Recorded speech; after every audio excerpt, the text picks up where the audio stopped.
Shalom, I'm Kayla Sprague and welcome to All Israel 101. Today we're exploring the Temple Mount, a 35-acre platform in the heart of Jerusalem that holds thousands of years of biblical and prophetic significance. Come with me.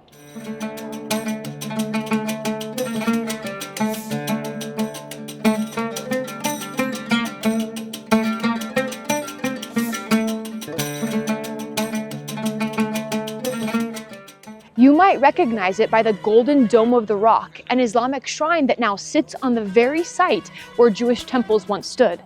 Right behind you is the Al-Aqsa Mosque, one of Islam's holiest sites. For Muslims, this area is known as the Noble Sanctuary. But for Jews and Christians, this is Mount Moriah, the place God chose for his name to dwell. And that makes it the most spiritually contested piece of land on earth.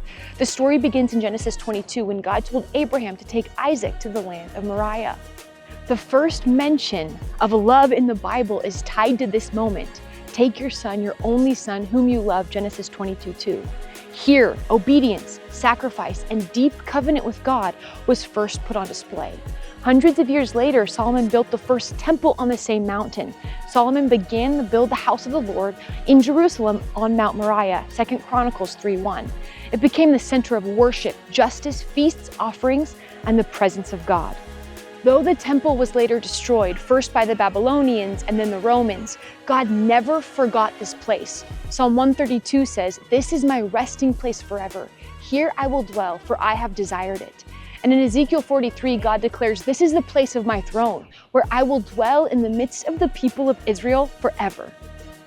This mountain is not only historical, it's deeply prophetic. But where God chooses, the enemy resists.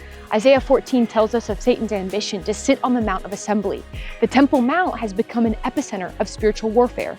And today we see that battle playing out on the news, in global politics, and on the very stones where Solomon once prayed.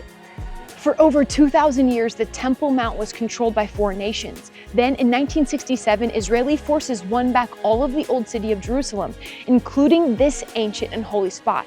Since then, tension over the sacred place has increased, but so has spiritual awakening.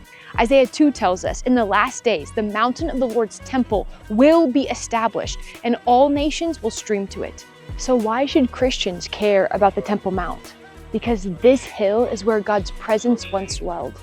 Because Jesus taught and prayed right here.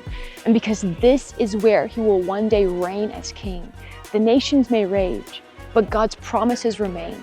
Keep your heart and your prayers on the Temple Mount.